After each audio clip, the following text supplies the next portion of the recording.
Assalamualaikum warahmatullahi wabarakatuh. Berjumpa lagi dalam video kali ini. Hari ini kita akan membahas tentang masih mengenai operasi hitung campuran, tapi operasi hitung campuran dalam jenis angka atau jenis bilangan yang berbeda. Kalau kemarin kita sudah membahas operasi hitung campuran tapi dalam bilangan bulat dan bilangan cacah, dalam video kali ini akan Ibu bahas mengenai operasi hitung campuran pada bilangan pecahan. Ketika kelas 5 semester pertama, sebetulnya bilangan pecahan ini sudah kita pelajari. Bagaimana cara mengubah bentuk bilangan pecahan, apa saja jenis-jenis bilangan pecahan. Tapi Ibu hanya ingin mengingatkan, mengembalikan lagi ingatan kalian mengenai bilangan pecahan tersebut. Nah, jadi bilangan pecahan itu seperti sudah kita ketahui ada 4 jenis bilangan pecahan. Di antaranya, yang pertama ada pecahan biasa, yang kedua ada pecahan campuran, yang ketiga ada desimal, dan yang keempat bentuk pecahan itu ada persen. Keempat-empatnya merupakan bilangan pecahan. Nah, setelah mengetahui berbagai jenis atau bentuk bilangan pecahan, sekarang kita belajar bagaimana cara mengubah dari satu bentuk pecahan ke bentuk pecahan yang lain. Jadi seperti sudah kita ketahui, keempat bentuk pecahan itu bisa kita ubah-ubah. Misal mau mengubah bilangan pecahan desimal ke persen, atau soal meminta bilangan pecahan tapi hasilnya harus desimal misalnya. Nah, itu otomatis kita harus tahu bagaimana cara mengubah keempat bentuk pecahan tersebut ke dalam pecahan-pecahan yang lainnya. Kita mulai saja. Yang pertama, mengubah bentuk pecahan biasa ke desimal. Bagaimana cara mengubahnya? Mari kita perhatikan. Cara mengubah pecahan biasa ke desimal bisa menggunakan 2 cara.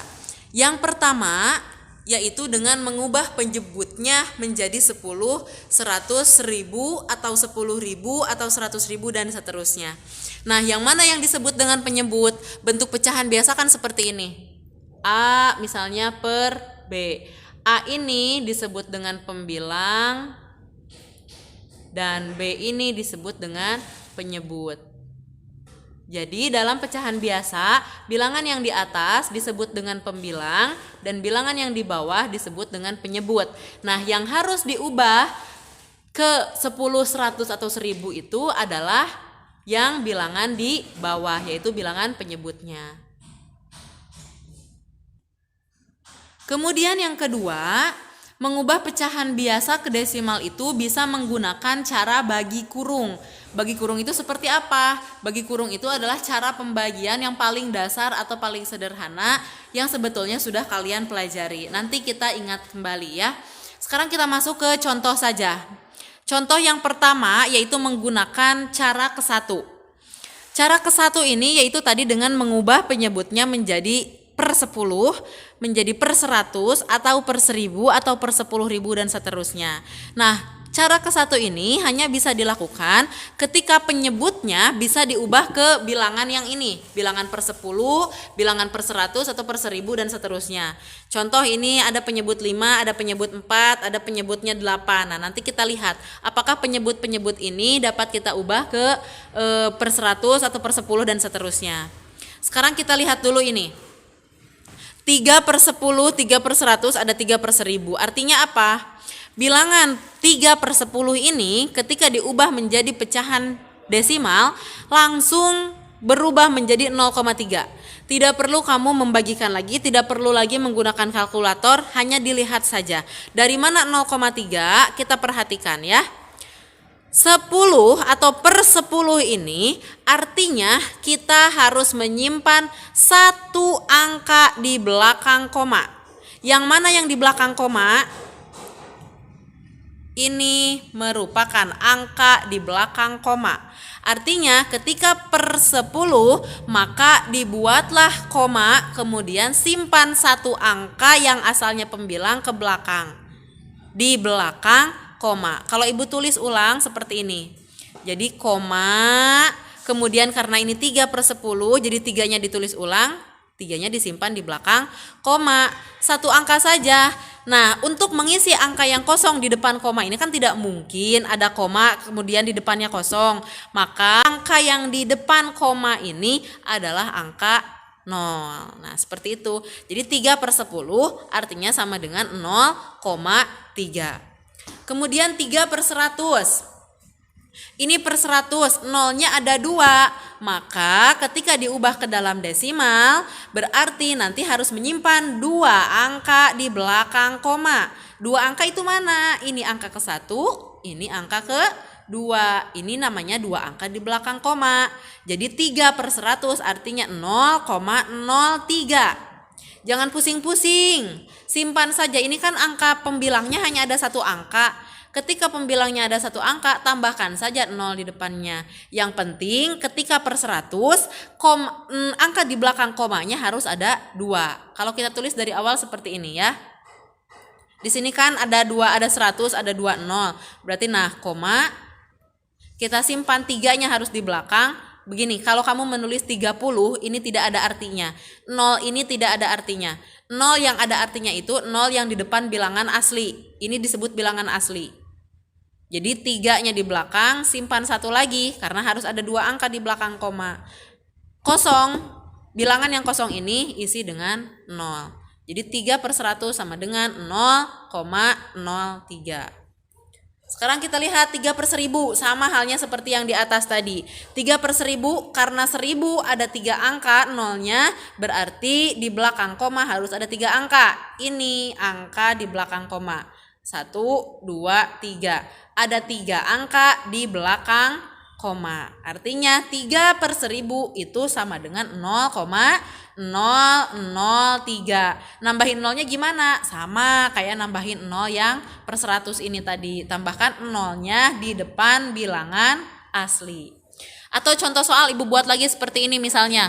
325/100 sama dengan, tulis dulu bilangan pembilangnya. 3, 2, 5. Per 100, oh berarti harus ada berapa angka di belakang koma? Betul, harus ada 2 angka karena 100 memiliki 2 0. Maka hitung dari belakang. Simpan di sini 1, 2. Oh, berarti di sini komanya. Jadi 325/100 itu artinya 3,25. Atau misalnya ada lagi 25/1000 misalnya. Nah, kalau begini bagaimana, Bu? Jangan dibuat pusing. Tulis saja bilangan aslinya 25. Yang diminta per 1000 berarti berapa angka di belakang koma? Betul, 3 angka di belakang koma. Kita lihat di sini, hitung saja dari sini. 1, 2, kok baru ada 2? Sedangkan ini harus ada 3, berarti tambahkan 0 di depannya. Koma di sini, simpan 0. 25/1000 artinya sama dengan 0,025. Ini ada 3 angka di belakang koma. Paham ya? Mengubah pecahan biasa ke desimal yang penyebutnya sudah 10, sudah 100, sudah 1000. Nah, tinggal diubah saja seperti ini. Jadi nanti caranya tulis dulu bilangan aslinya di sini, berapa kebutuhan di belakang komanya. Lihat penyebutnya. Kalau penyebutnya 10, berarti nolnya 1, berarti 1 angka di belakang koma. Kalau penyebutnya 1000, nolnya 3, berarti 3 angka di belakang koma. Begitu saja dan seterusnya. Nah, sekarang contoh soal yang ini misalnya. Kalau ini kan belum tuh, penyebutnya masih per 5, masih per 4, yang ini masih per 8. Nah, gimana caranya biar penyebutnya menjadi per 10 atau per 100 atau per 1000? Jangan pusing, mari kita lihat soal pertama. 2/5. Gimana caranya biar per 5 ini bisa berubah? Kalau nggak ke 10, ke 100. Kalau nggak ke 100, ya ke 1000. Sekarang kita cek dulu, apakah 5 bisa diubah ke 100? Caranya cari pengalinya. Ada nggak 5 dikali berapa yang hasilnya jadi 10?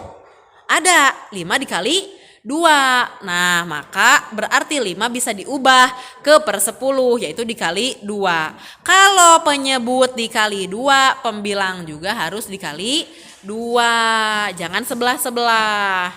Sekarang tinggal kita kalikan. 2 dikali 2 sama dengan 4 per 5 dikali 2, 10. Tuh, jadi 4 per 10. Kalau pernya sudah 10, bagaimana? Seperti yang ini, tinggal diubah. 4 per 10, tulis dulu 4-nya. Per 10 berarti harus ada satu angka di belakang koma. 1, simpan koma di sini, di depannya kasih 0. Jadi 2 per 5 setara dengan 0,4. Ini pecahan biasa disebutnya.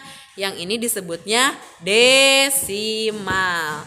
Jadi dari pecahan biasa diubah ke desimal. Paham? Nah, sekarang kita masuk ke contoh yang kedua, yaitu 3 per 4. Bilangan 3 per 4, bagaimana ya caranya diubahnya agar menjadi bilangan desimal? Per 4 ini kita ubah. Apakah bisa diubah ke 10, ataukah ke 100, ataukah ke 1000? Coba kita cek. 10 dibagi 4 bisa enggak? Enggak ada. 4 kali 2 saja sudah 8. 4 kali 3 sudah 12. Berarti enggak ada. Sekarang 100. 100 dibagi 4. Nah, 100 dibagi 4 itu hasilnya 25. Berarti 4 bisa kita ubah ke per 100 dengan cara dikali 25. Yang atasnya juga dikali 25. Sekarang kita kalikan. 4 dikali 25 pasti hasilnya 100. Kemudian 3 dikali 25 hasilnya 75. Jadi 75 per 100. Berapa nih 75 per 100? Ingat, ketika pernya sudah 100 atau 10 atau 1000 tinggal lihat. 100 nolnya ada 2, berarti nanti di sini harus ada 2 angka di belakang koma. Tulis lagi bilangan aslinya atau pembilangnya di sini. Kita hitung 2 angka dari belakang untuk menyimpan komanya. 1, 2. Nah, berarti di sini komanya. Berarti di depan simpan angka 0. Hasilnya 0,75. Jadi 3 per 4 itu setara dengan 0,75. Ini pecahan biasa, yang ini adalah desimal. Nah, sekarang kita ke soal yang ketiga. Aduh, gimana nih soal ketiga? Kok angkanya begini? Jangan pusing. Ini adalah pecahan campuran. Pecahan campuran ketika ingin diubah ke dalam desimal harus diubah dulu ke pecahan biasa. Gimana caranya? 8 dikali 1 ditambah 1. Ini pelajaran kelas 5 ya, gampang sekali. 8 ini dari penyebut ke bilangan aslinya dikali nanti hasil dari pengaliannya ditambah ke pembilang.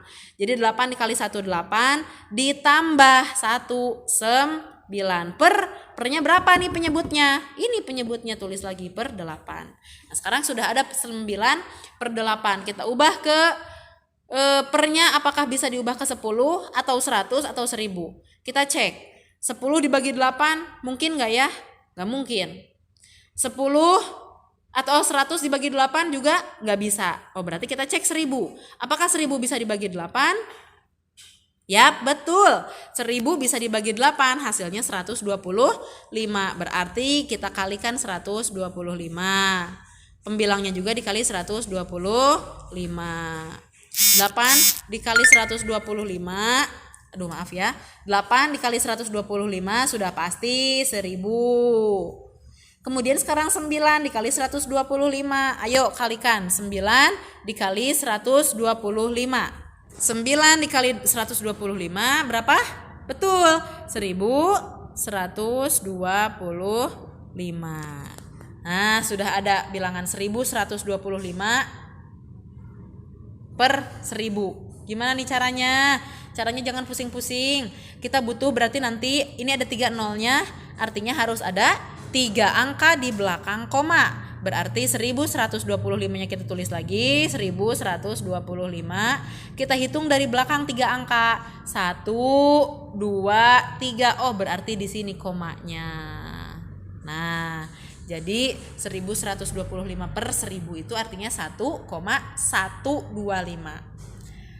Berarti 1 per 8 setara dengan 9 per 8 setara dengan 1,125. Nah, ini mengubah pecahan biasa ke desimal dengan cara yang pertama, yaitu dicari atau mengubah penyebutnya menjadi 10, 100, 1000 atau 10.000 dan seterusnya. Sekarang cara yang kedua. Cara yang kedua yaitu dengan menggunakan cara bagi kurung katanya. Nah, bagi kurung itu gimana? Loh, kan kita sudah belajar bagi kurung. Dari kelas 2, 3, 4 pun sudah belajar bagi kurung. Bagi kurung itu gampang. Tinggal bagi kurung. Nah, 3/7. Artinya 3/7 itu 3 dibagi 7. Berarti 3 dibagi 7. Nah, gimana caranya? Yuk bagikan saja. 3 dibagi 7. Ibu nggak bisa 3 dibagi 7. Ya udah, nggak usah pusing-pusing. Tulis nolnya di sini. Koma. Nah, koma ini digantikan dengan 0 yang disimpan di belakang angka yang di dalam kurung ini. Jadi angka yang di dalam kurungnya ditambahkan 0. Supaya apa? Supaya bisa dibagi oleh angka pembaginya.